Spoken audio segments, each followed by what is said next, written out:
మన పిల్లలు ప్రపంచ స్థాయితో పోటీ పడాలని, అప్పుడే భవిష్యత్తు మారుతుందని AP CM YS Jaganmohan Reddy పునర్ఘాటించారు.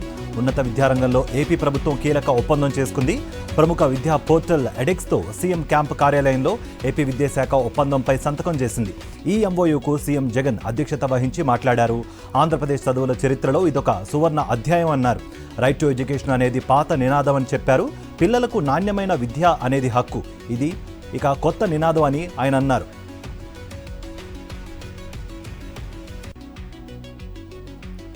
Visakha పరిపాలనా రాజధాని అంశంపై కట్టుబడి ఉన్నామని అన్నారు ఉత్తరాంధ్ర ప్రాంతీయ సమన్వయకర్త వైవి సుబ్బారెడ్డి. విభజన హామీలు, ప్రత్యేక హోదాపైనే తమ పోరాటం అన్నారు. విశాఖ రాజధానిని ఆచరణలోకి తీసుకురావడానికి ప్రయత్నిస్తున్నామని తెలిపారు వైవి సుబ్బారెడ్డి. ముగ్గురు వైఎస్ఆర్సీపీ రాజ్యసభ అభ్యర్థుల నామినేషన్లను ఆమోదించినట్లు రాజ్యసభ ఎన్నికల రిటర్నింగ్ అధికారి వెల్లడించారు. అసెంబ్లీలో రాజ్యసభ అభ్యర్థుల నామినేషన్ల పరిశీలన కార్యక్రమం జరిగింది. వైసీపీ తరపున రాజ్యసభ అభ్యర్థులుగా గొల్ల బాబురావు, వైవి సుబ్బారెడ్డి, మేడా రఘునాథరెడ్డి నామినేషన్లు దాఖలు చేశారు.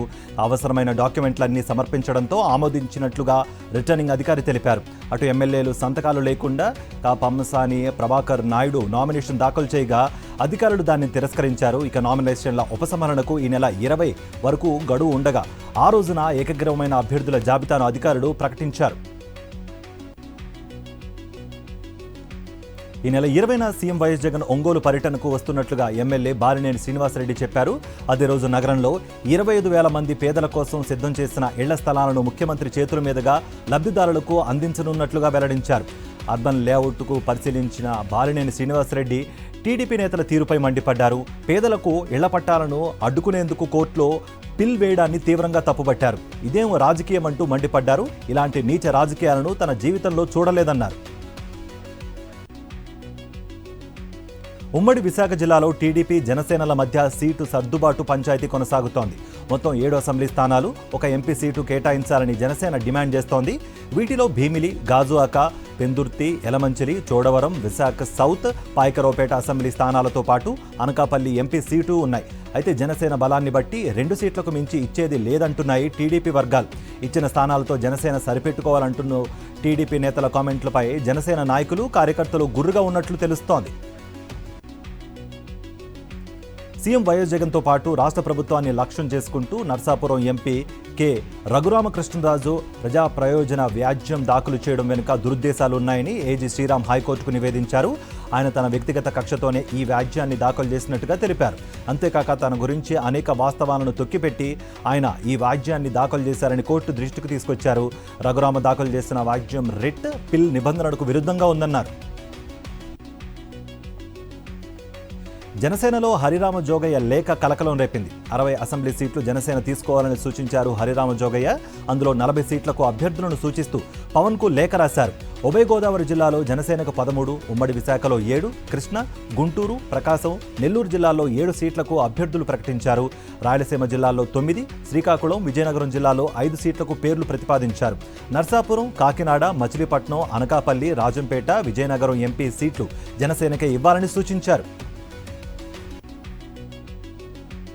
ప్రభుత్వ ఆసుపత్రులను సీఎం జగన్ కార్పొరేట్ ఆసుపత్రులుగా తీర్చిదిద్దుతున్నారని మంత్రి అంబటి రాంబాబు అన్నారు. గొంతు నొప్పితో బాధపడుతున్న మంత్రి గుంటూరులోని ప్రభుత్వ ఆసుపత్రిలో పరీక్షలు చేయించుకున్నారు.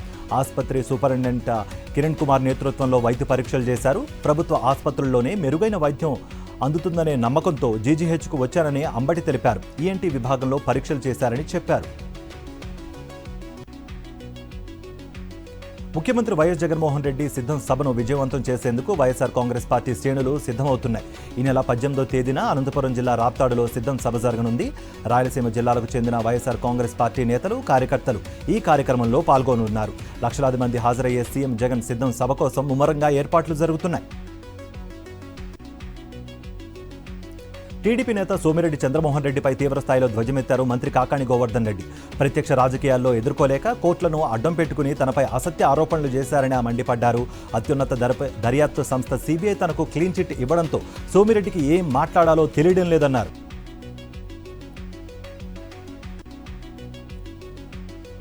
పవన్ కళ్యాణ్పై ఏపీ కాపు కార్పొరేషన్ చైర్మన్ అడపా శేషు తీవ్రస్థాయిలో ఫైర్ అయ్యారు. పవన్ కళ్యాణ్కు విలువలు, సిద్ధాంతాలు లేవన్నారు. చంద్రబాబు దుర్మార్గాలపై ఏం మాట్లాడావో మర్చిపోయావా పవన్ అంటూ ప్రశ్నించారు. పవన్కు తన మాట మీద తనకే నిలకడ లేదన్నారు అడపా శేషు. చిత్తూరు జిల్లా నగరిలో మంత్రి రోజా పలు అభివృద్ధి కార్యక్రమాల్లో పాల్గొన్నారు. పుత్తూరు రూరల్ మండలం గోపాలకృష్ణపురం సచివాలయం పరిధిలో రైతు భరోసా కేంద్రం, YSR health clinic and wellness భవనాలను, పుత్తూరు ఆరేటమ్మ ఆలయంలోనూ పలు భవనాలను ప్రారంభించారు. నేషనూరులో వరద తీవ్రతకు కొట్టుకుపోయిన బ్రిడ్జ్ పునరుద్ధరణ పనులకు భూమి పూజ చేశారామె. రోజా వెంట స్థానిక నేతలు, ఎంపీపీలు, ఎంపీటీసీలు ఉన్నారు. తిరుపతి లీలామహల్ సర్కిల్లో 18.42 లక్షల రూపాయల వ్యయంతో శ్రీకృష్ణ దేవరాయల విగ్రహాన్ని టీటీడీ చైర్మన్ భూమన కరుణాకర్ రెడ్డి పునఃప్రతిష్ఠించారు. వైఎస్ఆర్ హయాంలో తాను టీటీడీ చైర్మన్గా ఉన్న సమయంలో శ్రీకృష్ణదేవరాయల విగ్రహాన్ని ఏర్పాటు చేశారని, ఇప్పుడు మళ్ళీ సీఎం జగన్ హయాంలో తన చేతుల మీదుగా విగ్రహాన్ని పునఃప్రతిష్ఠించడం అదృష్టంగా భావిస్తున్నానని అన్నారు. చంద్రబాబు, లోకేష్, పవన్ల అబద్ధపు మాటలు వినాల్సిన అవసరం లేదని ఎంపీ మోపిదేవి వెంకటరమణారావు అన్నారు. బాపట్ల జిల్లా నిజాంపేటలో 4వ విడత ఆసరా చెక్కులను రేపల్లె సమన్వయకర్త గణేష్తో కలిసి లబ్ధిదారులకు పంపిణీ చేశారు. చంద్రబాబు తనకు అనుకూలంగా ఉన్న మీడియా ద్వారా అబద్ధాలను ప్రచారం చేస్తున్నారని మండిపడ్డారు. బాబు పొత్తులు లేకుండా ఎన్నికల్లో పోటీ చేయరని, గతంలో బీజేపీతో ఇప్పుడు జనసేనతో పొత్తు పెట్టుకుంటున్నాడని విమర్శించారు. నెల్లూరు జిల్లా బుచ్చిరెడ్డిపాలెం మండలంలో 4,45,16,000 రూపాయలతో అభివృద్ధి కార్యక్రమాలకు ప్రారంభోత్సవం చేశారు కోవూరు ఎమ్మెల్యే ప్రసన్నకుమార్ రెడ్డి. నారా లోకేష్ బుచ్చిరెడ్డిపాలెం ప్రచారానికి వచ్చినప్పుడు ఇసుక మాఫియా, మైనింగ్ మాఫియా, మద్యం మాఫియా డాన్ అని అన్నాడని, అటువంటి డాన్ను ఈరోజు పార్టీ కండువా గప్పి పార్టీలోకి ఏ విధంగా ఆహ్వానించారు అని ప్రసన్నకుమార్ రెడ్డి ప్రశ్నించారు. హిందూపురం వైఎస్ఆర్సీపీ పార్లమెంట్ సమన్వయకర్త శాంతమ్మ మానవత్వం చాటుకున్నారు. శ్రీ సత్యసాయి జిల్లా మడకశిర మండలంలో రోడ్డు ప్రమాదంలో గాయపడిన బాధితులను ఆసుపత్రికి తరలించారు. బాధితులకు మెరుగైన చికిత్స అందించాలని వైద్యులకు సూచించారు. ప్రభుత్వ ఆశయ సాధనలో వాలంటీర్ల సేవలు అమోఘమన్నారు ఎమ్మెల్యే చింతల రామచంద్రారెడ్డి. అన్నమయ్య జిల్లా వాల్మీకిపురం మండలంలో వాలంటీర్లకు వందనం కార్యక్రమంలో ఆయన పాల్గొన్నారు. అనంతరం సచివాలయ వాలంటీర్లకు సేవామిత్ర, సేవారత్న, సేవా వజ్ర అవార్డులతో పాటు నగదు పురస్కారాలు అందజేశారు. వాలంటీర్లు మరింత బాధ్యతగా ప్రజలకు సేవలు అందించాలన్నారు. ప్రకాశం జిల్లా దర్శి నగర పంచాయతీ పరిధిలో వైఎస్ఆర్సీపీ ఇన్ఛార్జ్ బూచేపల్లి శివప్రసాద్ రెడ్డి మన ఊరికి మన శివన్న కార్యక్రమంలో భాగంగా ఎన్నికల ప్రచారం నిర్వహించారు. గడప గడపకు తిరుగుతూ సీఎం జగన్ను గెలిపించుకోవాలని విజ్ఞప్తి చేశారు. ఎస్సీ, ఎస్టీ, బీసీ, ముస్లిం మైనారిటీలకు సీఎం జగన్ అన్ని రకాలుగా అండగా ఉంటున్నారని చెప్పారు. ప్రతి ఇంటికి సంక్షేమ పథకాలు అందుతున్నాయని, సీఎం జగన్ మళ్లీ రావాలని ప్రతి ఒక్కరూ కోరుకుంటున్నారని తెలిపారు. ఓవైపు ఆరోగ్యశ్రీని పటిష్టంగా అమలు పరుస్తూ, మరోవైపు సీఎంఆర్ఎఫ్ ద్వారా అత్యధిక మందిని పేదలను ఆదుకునే దిశగా బాటలు వేయడం ఎంతో గర్వకారణమని అన్నారు నెల్లూరు రూరల్ నియోజకవర్గ ఇన్ఛార్జి ఆదాల ప్రభాకర్ రెడ్డి. నెల్లూరులోని ఆయన నివాసంలో 57 మంది లబ్ధిదారులకు సీఎంఆర్ఎఫ్ చెక్కులను పంపిణీ చేశారు. తాను కోరిన వెంటనే వేగవంతంగా చెక్కులను అందజేసిన సీఎం జగన్కు, సీఎంఓ అధికారులకు ఆయన కృతజ్ఞతలు తెలిపారు. ప్రకాశం జిల్లా మార్కాపురంలో గల శ్రీదేవి భూదేవి సమేత శ్రీ లక్ష్మీ చెన్నకేశవ స్వామిని రథసప్తమి వేడుకలు ఘనంగా జరిగాయి. సూర్యప్రభ వాహనంపై స్వామివారు భక్తులకు దర్శనమిచ్చారు. స్వామివారిని మార్కాపురం, గిద్దలూరు ఎమ్మెల్యేలు కందూరు నాగార్జున రెడ్డి, అన్న రాంబాబులు దర్శించుకుని ప్రత్యేక పూజలు చేశారు. శ్రీకాకుళం జిల్లా అరసవెల్లి శ్రీ సూర్యనారాయణ స్వామి వారిని మంత్రి ధర్మాన ప్రసాదరావు దర్శించుకున్నారు. అనంతరం ప్రత్యేక పూజలు చేశారు. ఆయనకు అర్చకులు ఆశీర్వచనం చేసి తీర్థ ప్రసాదాలు అందజేశారు. రథసప్తమి రోజున స్వామివారిని దర్శించుకుంటే సకల పాపాలు హరించి అష్ట ఐశ్వర్యాలు కలుగుతాయని భక్తుల విశ్వాసం అని అర్చకులు వివరించారు. నంద్యాల జిల్లా శ్రీశైలం పుణ్యక్షేత్రంలో మహా కుంభాభిషేకం ప్రారంభమైంది. ఇవాటి నుంచి ఈ నెల 21 వరకు 6 రోజుల పాటు ఆలయంలో మహాకుంభాభిషేకం నిర్వహించనున్నట్లుగా దేవస్థానం అధికారులు తెలిపారు. ఇవాళ మంత్రి కొట్టు సత్యనారాయణ దంపతులు గర్భాలయం చుట్టూ ప్రదక్షిణ చేశారు. అనంతరం వేద మంత్రాలతో మహాగణపతి పూజ చేసి మహాకుంభాభిషేకానికి శ్రీకారం చుట్టారు. నాడు నేడుతో ప్రభుత్వ ఆసుపత్రుల రూపురేఖలు మారిపోయాయన్నారు అవనిగడ్డ ఎమ్మెల్యే సింహాద్రి రమేష్ బాబు. కృష్ణా జిల్లా అవనిగడ్డ మండలం బందలాయి చెరువులో ప్రభుత్వ నిధులతో పాటు దాతల సాయం నూతనంగా నిర్మించిన హెల్త్ అండ్ వెల్నెస్ సెంటర్ను ఎమ్మెల్యే ప్రారంభించారు. ఈ ఆరోగ్య కేంద్రంలో 105 రకాల మందులు, వైద్య పరీక్షలు, మిడ్ లెవెల్ హెల్త్ ప్రొవైడర్ అందుబాటులో ఉంటాయని అన్నారు.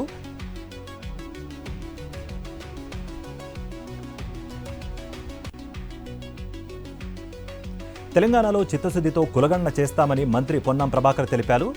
కులగణనపై గత ప్రభుత్వం చేసిన సమగ్ర సర్వే వివరాలు ఇప్పటి వరకు బయటపెట్టలేదని అన్నారు. బలహీన వర్గాల అభివృద్ధి కాంగ్రెస్ ప్రభుత్వ లక్ష్యమని ఆయన తెలిపారు. ఈ అంశంలో విపక్షాలు నిర్మాణాత్మక సలహాలు, సూచనలు ఇవ్వాలని పొన్నం కోరారు. కులగణనపై అసెంబ్లీ సమావేశాల చివరి రోజు తీర్మానాన్ని ఆయన ప్రవేశపెట్టారు. కులగణన తీర్మానానికి అసెంబ్లీ ఆమోదం తెలిపింది.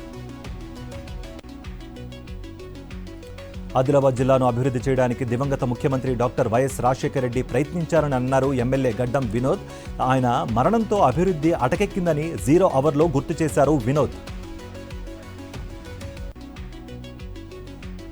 దివంగత CM doctor YS Rajasekhara Reddy Narayankhed నియోజకవర్గంలో సాగునీరు అందించడానికి వరద కాలువ నిర్మాణానికి ప్రతిపాదించారని గుర్తు చేశారు ఎమ్మెల్యే పట్లోళ్ల సంజీవ్ రెడ్డి.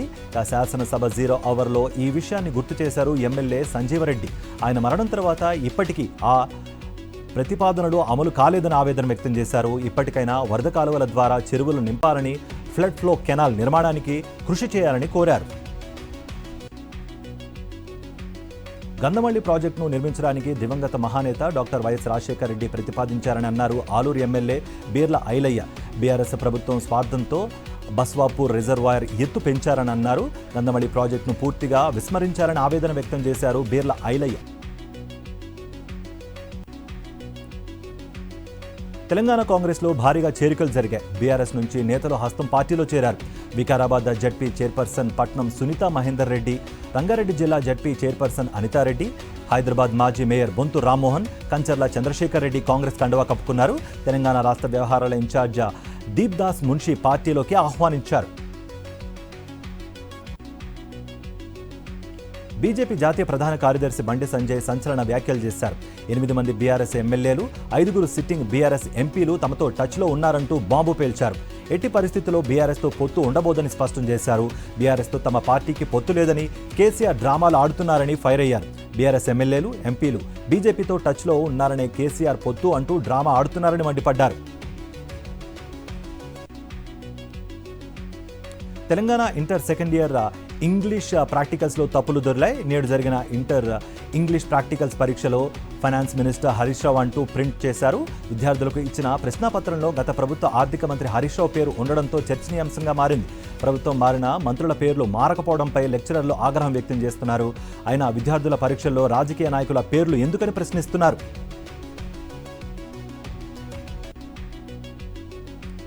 స్టేట్ మహిళా క్రికెటర్లతో అనుచితంగా ప్రవర్తించిన హైదరాబాద్ మహిళా క్రికెట్ హెడ్ కోచ్ జయసింహపై వేటు వేసింది హెచ్సీఏ.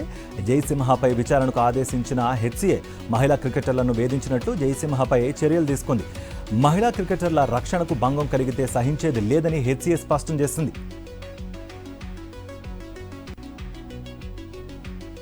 సంయుక్త కిసాన్ మోర్చా పిలుపు మేరకు భద్రాద్రి కొత్తగూడెం జిల్లాలో భారత్ బంద్ ప్రశాంతంగా కొనసాగింది. భద్రాచలంలోని కాంగ్రెస్, టీడీపీ, సిపిఐ, సిపిఎం పార్టీల కార్యకర్తలు బంద్లో పాల్గొని నిరసన వ్యక్తం చేశారు. బంద్ రాష్ట్రాన్ని ఎలాంటి అవాంఛనీయ సంఘటనలు జరగకుండా పోలీసులు పటిష్ట బందోబస్తు ఏర్పాటు చేశారు. నిజామాబాద్ జిల్లాలో ఉష్ణోగ్రతలు ఒక్కసారిగా పెరిగాయి. జిల్లా వ్యాప్తంగా భానుడి ప్రతాపం మొదలైంది. ఫిబ్రవరిలో ఎండలు మండుతున్నాయి. అనేక గరిష్ట ఉష్ణోగ్రతలు నమోదవుతున్నాయి. దీంతో కొబ్బరి బొండాలు, పళ్ల రసాలు, శీతల పానీయాలకు ప్రజలు ఆశ్రయిస్తున్నారు. ఈ క్రమంలో వాటికి డిమాండ్ బాగా పెరిగింది.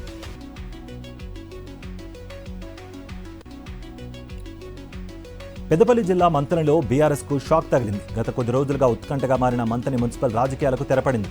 మున్సిపల్ చైర్పర్సన్ పుట్టా శైలజ, వైస్ చైర్మన్ ఆరేపల్లి కుమార్పై అవిశ్వాసం నెగ్గింది. మొత్తం 13 మంది కౌన్సిలర్లలో 9 మంది చెయ్యెత్తి అవిశ్వాసానికి ఓటు వేశారు. సూర్యాపేట జిల్లా హుజూర్ నగర్లో సంయుక్త కిసాన్ మోర్చా, కేంద్ర కార్మిక సంఘాలు ఇచ్చిన పిలుపు మేరకు వామపక్షాల ఆధ్వర్యంలో భారత్ బంద్ చేపట్టారు. ఇందిరా సెంటర్ వద్ద గాంధీ పార్క్ వరకు అఖిల నాయకులు భారీ ర్యాలీ నిర్వహించారు. ఈ సందర్భంగా కర్షకులు, కార్మికులు, రైతులను ప్రధాని మోదీ మోసం చేశారని ఆరోపించారు. కేంద్ర ప్రభుత్వం అవలంబించే రైతు వ్యతిరేక విధానాలను వెనక్కు తీసుకోవాలని డిమాండ్ చేశారు. ఎన్టీఆర్ జిల్లా మైలవరంలో గల 2 ప్రభుత్వ వైన్ షాపులలో దొంగలు చోరీకి పాల్పడ్డారు. గత రాత్రి ఈ చోరీ జరిగింది. వైన్ షాప్ సిబ్బంది పోలీసులకు సమాచారం ఇచ్చారు. దీంతో ఘటనా స్థలానికి చేరుకున్న పోలీసులు కేసు నమోదు చేసి దర్యాప్తు చేపట్టారు. ఏసీబీ వలకు నల్గొండ ప్రభుత్వ ఆసుపత్రి సూపరింటెండెంట్ లచ్చునాయక్ చిక్కారు. 3 లక్షలు లంచం తీసుకుంటుండగా అవినీతి నిరోధక శాఖ అధికారులు రెడ్ హ్యాండెడ్గా పట్టుకున్నారు. ఔషధాల టెండర్ కోసం వెంకన్న అనే వ్యాపారి నుంచి ఈ మొత్తాన్ని డిమాండ్ చేశారాయన. ఆయన ఈ నివాసంలో వెంకన్న నుంచి లంచం తీసుకుంటుండగా ఏసీబీ అధికారులు దాడి చేశారు. ప్రభుత్వ ఆసుపత్రికి గత 2 ఏళ్లుగా ఔషధాలు సరఫరా చేస్తున్నట్లుగా వెంకన్న తెలిపారు. కొన్నేళ్లుగా సూపరింటెండెంట్ లచ్చునాయక్ 10% కమిషన్ తీసుకుంటున్నారని, ఇటీవల అధిక శాతం కావాలని డిమాండ్ చేసినట్టుగా తెలిపాడు.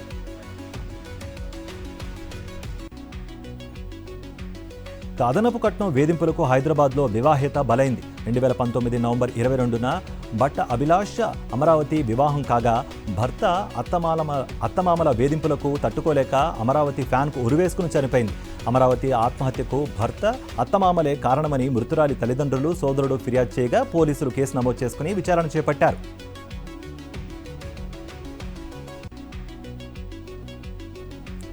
లాంగ్ డ్రైవ్ కార్స్ యాజమాన్యం అరాచకాలు ఒక్కొక్కటిగా వెలుగులోకి వస్తున్నాయి. గత కొన్ని రోజులుగా కస్టమర్లను వేధింపులకు గురిచేస్తోంది యాజమాన్యం. దీనికి సంబంధించి తాజాగా మరో వీడియో బయటకొచ్చింది. కస్టమర్స్ను తాళ్లతో బంధించి చిత్రహింసలకు గురిచేశారు. సంస్థ ఉద్యోగులను సైతం కిడ్నాప్ చేసి గోడౌన్లో బంధించి చిత్రహింసలు పెట్టారు. మహిళా ఉద్యోగుల పట్ల సైతం అసభ్య ప్రవర్తన, లైంగిక వేధింపులకు పాల్పడుతున్నట్లుగా తెలుస్తోంది.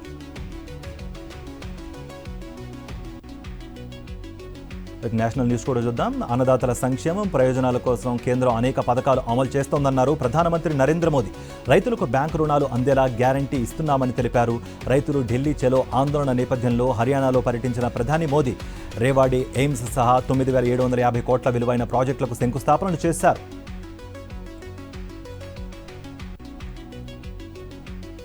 సుప్రీంకోర్టులో ఎమ్మెల్సీ కవిత పిటిషన్పై విచారణ ఈ నెల 28కి వాయిదా పడింది. అదే రోజు తుది విచారణ చేపడతామని సర్వోన్నత న్యాయస్థానం స్పష్టం చేసింది.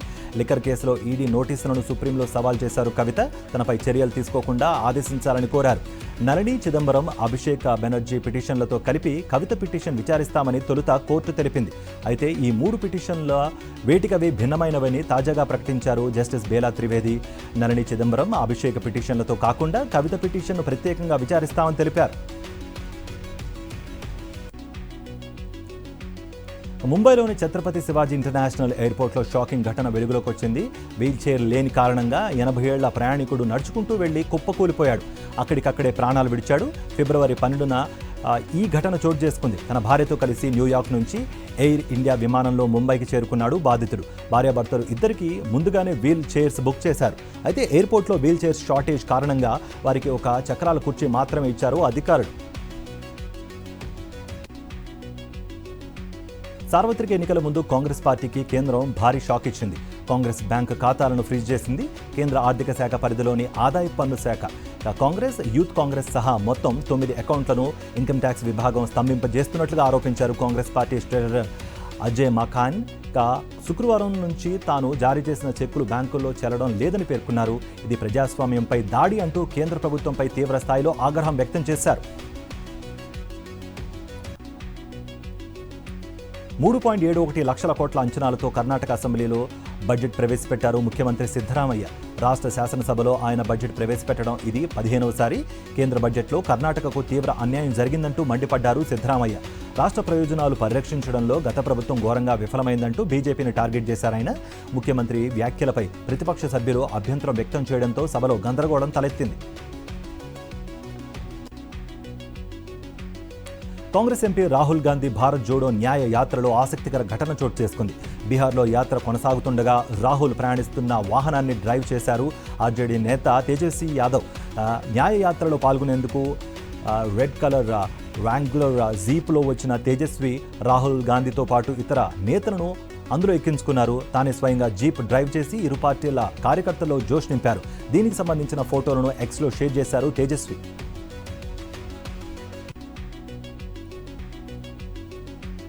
అయోధ్య రామమందిరానికి భక్తులు పోటెత్తారు. బాలక్ రామ్ దర్శనానికి నిత్యం లక్షలాది మంది తరలివస్తున్నారు. దీంతో శ్రీరామ జన్మభూమి తీర్థ ట్రస్టు కీలక నిర్ణయం తీసుకుంది. రోజు మధ్యాహ్నం గంట పాటు ఆలయం మూసివేయాలని నిర్ణయించింది. మధ్యాహ్నం 12:30 నుంచి 1:30 వరకు రామమందిరం తలుపులు మూసి ఉంటాయని ప్రకటించారు ప్రధాన అర్చకులు. భక్తుల రద్దీ నేపథ్యంలో ఉదయం 6 గంటల నుంచి రాత్రి 10 గంటల వరకు దర్శనాలు నిరంతరాయంగా కొనసాగుతాయన్నారు. ఉదయం 4 గంటలకే బాలక్ రామ్ మేల్కొంటున్నారు. దీంతో రామ్లల్లా అలసిపోతున్నారని అందుకే మధ్యాహ్నం గంటసేపు విశ్రాంతి ఇవ్వాలని నిర్ణయించినట్లు ట్రస్ట్ వర్గాలు వెల్లడించాయి.